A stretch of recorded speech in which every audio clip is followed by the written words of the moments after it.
else here. Okay. All right. At 5:30, I asked to do a live interview. Sorry, well, I'm now going to put these points to you. If you choose not to answer them, that's your affair. I want to ask you how it is that you were able to put out these posters which had your name, your face, and then charge them to local election expenses. Right. How was that? When I was told I couldn't do a live interview, I was told instead to submit a written statement. So I sent this statement. I offered at 5:30 today to do a live interview addressing the issues raised in this item. I'm afraid to be but was told by Channel 4 that this was not perfectly possible. Well. We've been asking you for a week, for one whole week, and you completely refused to engage with any of our questions. It was only yesterday that you confirmed the programme was going to happen. Until then, we had no idea it was going to happen. This is just a delaying tactic. You just are not answering my questions. Extend the debate. I'll talk for as long as you want. Until you acknowledge that when you stood and looked at the cameras last night and implied that I had bottled out of talking about these issues live on Channel 4, until you apologised for that... I didn't just imply it. You have bottled out of them.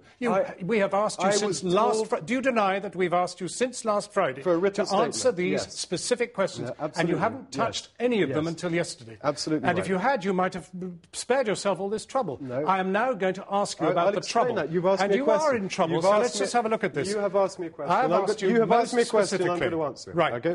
Your question is, why did I not reply to you on Friday? No, my question is about I'm going to deal with this issue, because I believe your report was no viewer is going to be interested in why you did or did not turn up here at the studio. I think your viewers would be very interested to know that you misled them deliberately last night. Red herring designed to avoid answering the questions that the Election Commission wants to answer. Talk about your delaying tactics, because you don't want to have to apologise for lying to your viewers last night, which you did. I issued that statement. I sent that to Channel 4. It was acknowledged. No one wrote back saying, hang on a second, the statement's unfair, we'd love to have you on. I got a straightforward from the presenter of your programme. At 6 o'clock, Mr Goldsmith, you know perfectly well we asked you to come on live. At 6:02, you were unavailable I got a response acknowledging my statement, which, by the way, you didn't include. What a surprise, even though you'd asked for it.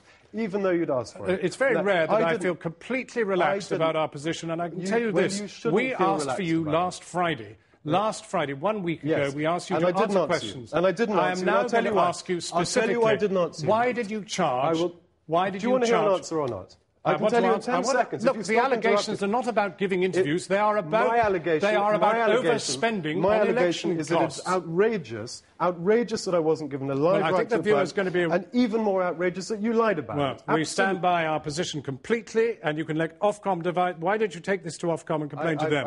They're the regulator. 3 things can happen. I have asked you to do 2 things, and that is to come onto this programme and answer 2 specific questions. I asked to come on this programme. The first question... I asked to come on this programme last night and again today. For a week. No, you haven't. You asked me for a written response, which I didn't give you precisely because I did not believe that a lengthy response from me would be honestly used by your editors. Well, in the same way that I would not give a pre-recorded interview. We cannot carry out an investigation into your expenses if you don't answer the questions. And you weren't prepared to engage. Hence yesterday's morass in which I now wish to put to you 2 specific questions. Let me make one Do you want to address the issues that we raised? I'm here to address the issues, but we can see you prevaricating. You just don't want to answer the questions. John, because I'm asking you for a simple acknowledgement that I was turned down from a live interview yesterday, which you did not acknowledge. You were not turned down. You were turned down from a recorded interview with Kathy Newman, or a live interview with Kathy Newman, who was not dealing with the story, was working on another story. My letter if you had agreed to be interviewed by me, you would have been interviewed by me. Barnett, who was your presenter on that programme. If you'd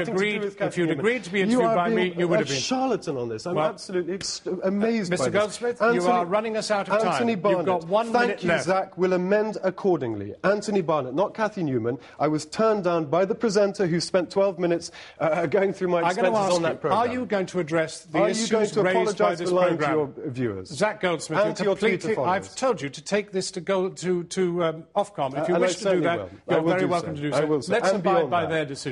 Absolutely so now I'm going to ask you specifically whether you're going to deal with this specific question. The specific question is you expended £2,800 on 600 signs, right? 262 is what you say you spent when you told the Election Commission on your return. But the letter that I was sent on Friday, by the way, had all the figures. Even they were incorrectly taken from the Electoral Commission website. The figures you used here, I assume they're correct. What I can say is that the formula we used, and you know this, the formula that we used is exactly the same formula, exactly to the decimal point of the formula used by MPs and candidates throughout the country. Every decision we took was approved by election experts in Central Office Conservative Party, every single one of them.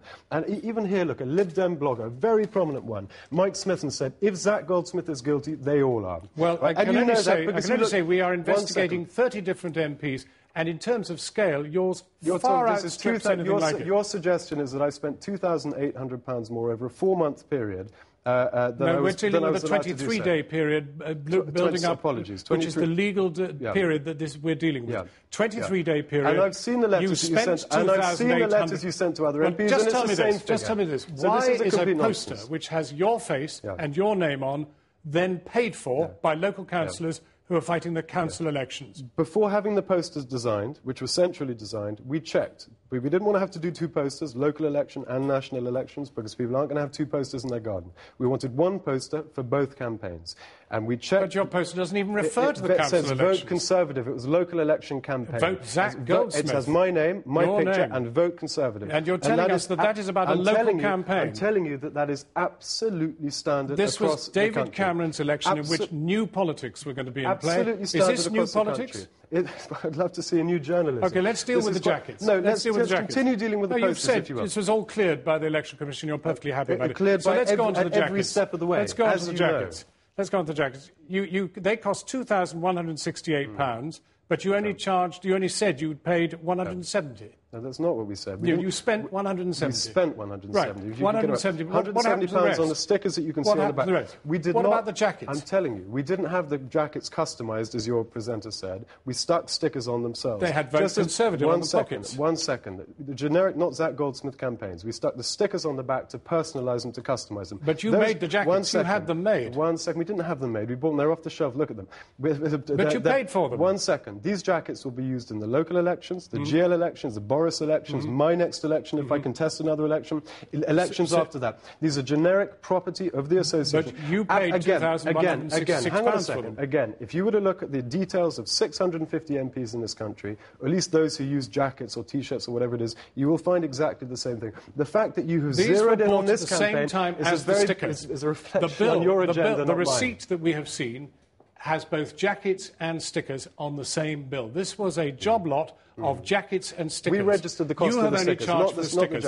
Those jackets were bought for the 23-day period. We registered the cost of the stickers. But you did not register the cost of the jackets. Because those are the things that were relevant for the election campaign. No, the jackets were deployed in the campaign. You're exploiting the fact that the laws are incredibly complicated to create a smoke and mirrors story. If you were to come to my office and I bought you a cup of tea during the election campaign, fine. If you said, actually, I live in Sheen, I would then have to register that cup of tea. I have another office, which my own office, off Richmond Green. I had to close that office down during the election campaign. If I hadn't, I would have had to register the entire use, whether or not I'd used it.